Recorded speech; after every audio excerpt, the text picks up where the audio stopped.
We have Assemblymember Sydney Kamlager, who hails from the 54th Assembly District, my favorite district, representing Windsor Hills, View Park, Baldwin Hills, the Crenshaw District, Ladera Heights, Culver City, and West Los Angeles. You might notice I sound a little biased because she's my assembly member and my neighbor. Assemblymember Kamlager certainly knows how to impact land use policy as she authored AB 987 a couple of years ago to help the Clippers with their Inglewood Stadium project. As a strong advocate for equity, access, and justice, we know we can count on her to be a voice of reason and help us convince her colleagues to do the right thing and vote no on SB 1120 and the other bad Hydra housing bills, as Councilmember Koretz describes them. No pressure, Assembly member. We're just a little friendly ribbing there. She's going to update us on the status of Senate Bill 1120. Assemblymember Kamlager, the floor is yours, ma'am. Well, thank you, neighbor, and thank you, John, for the invitation. Also, thank you, Diane, for inviting me to this town hall and to speak with you. I just want to really applaud everyone on this town hall for your persistence. I do not sit on the Assembly Local Government Committee, but I heard the hearing, and I loved hearing folks call in from Grayburn, from Westwood, from Comstock Hills, from Baldwin Hills. Those are all of the neighborhoods that are in my district registering your opposition to this bill. And I was heartwarmed to look at the letters of opposition that had come in, where you also have formally registered opposition. That helps me in so many ways, because Lord knows I tell everybody my district is not happy with this bill, but it's nice to be able to show them the receipts, as people like to say.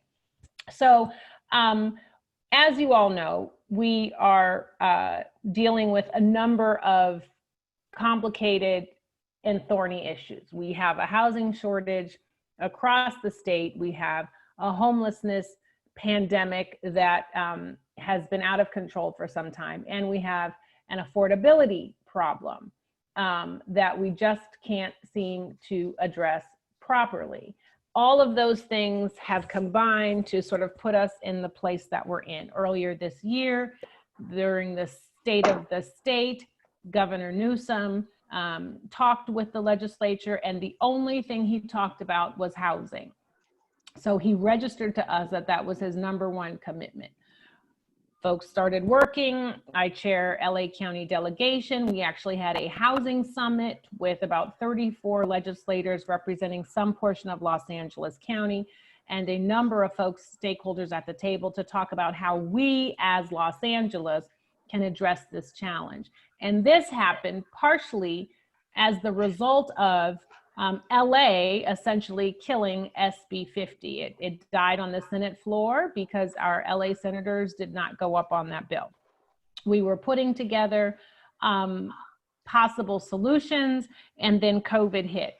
During that session, however, we talked a lot about what we could do. We talked about the RHNA issues, the Regional Housing Needs Assessment goals. LA City has been doing its part to meet its RHNA goals, but there are a number of cities in Los Angeles County that are not, that are behind. And those numbers are what are stoking the fires and the claims about LA County not doing its fair share around housing. But the affordability requirements are very hard for many of these small cities to meet. So right now, this bill, as I mentioned, was heard in Assembly Local Government. It needed 5 votes. It only got 5 votes. It is now in Assembly Appropriations.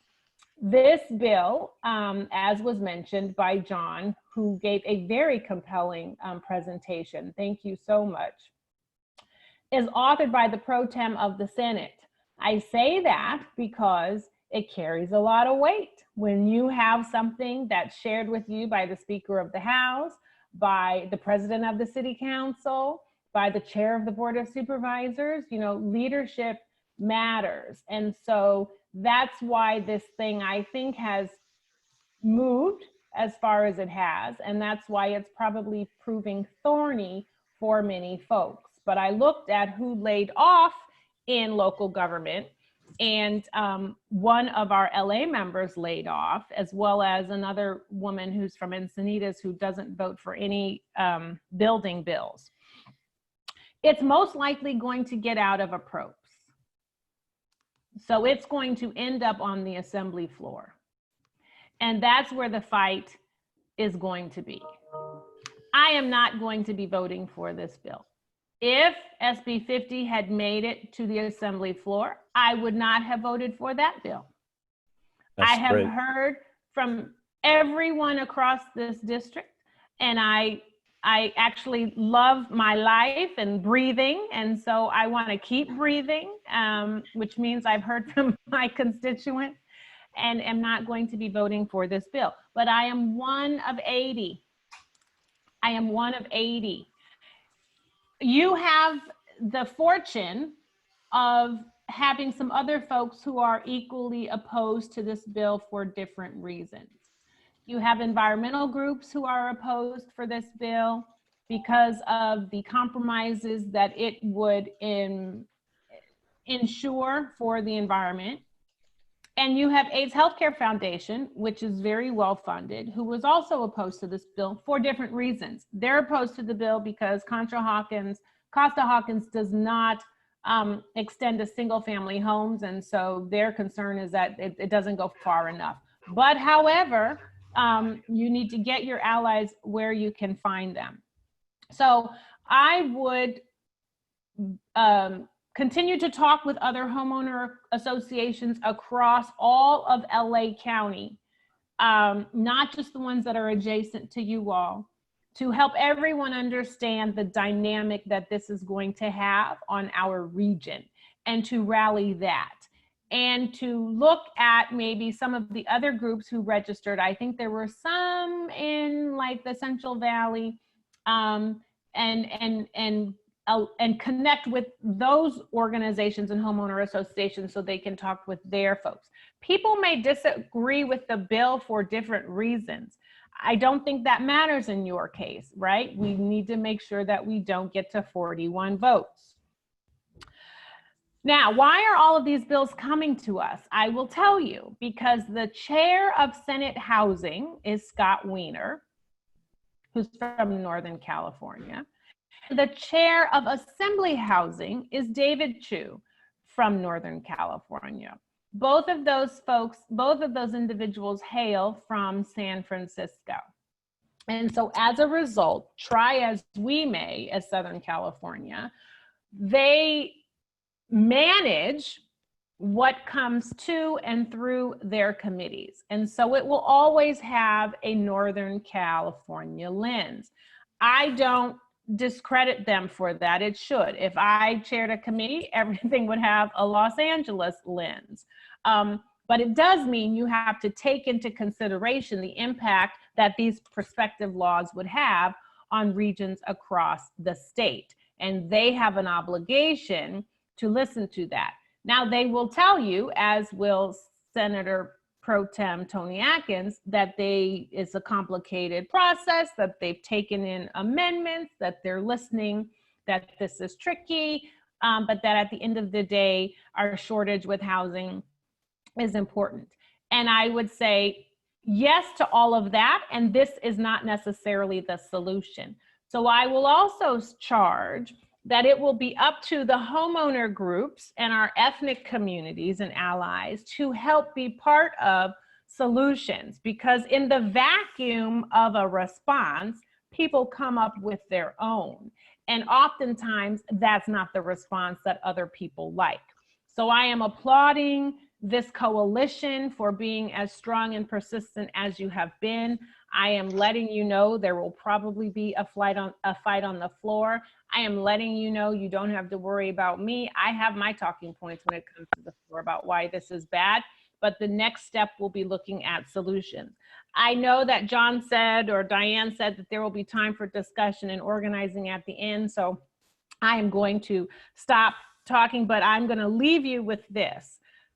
You know, building actually used to happen at the federal level. It was called public housing. And And people bought homes in neighborhoods not because they necessarily fell in love with those neighborhoods on their own. They had no other choice. The history in California includes restrictive covenants and deeds that precluded African Americans from owning homes where they wanted to. We were relegated to certain communities that at the time were undesirable. We found a way to make them desirable. We found ways, in spite of how the federal government and how some states treated us, to build families and to build a little bit of generational wealth from our property. I would argue that this is an attack on what middle and working class African Americans and other ethnic groups have been able to achieve in spite of how we've been treated.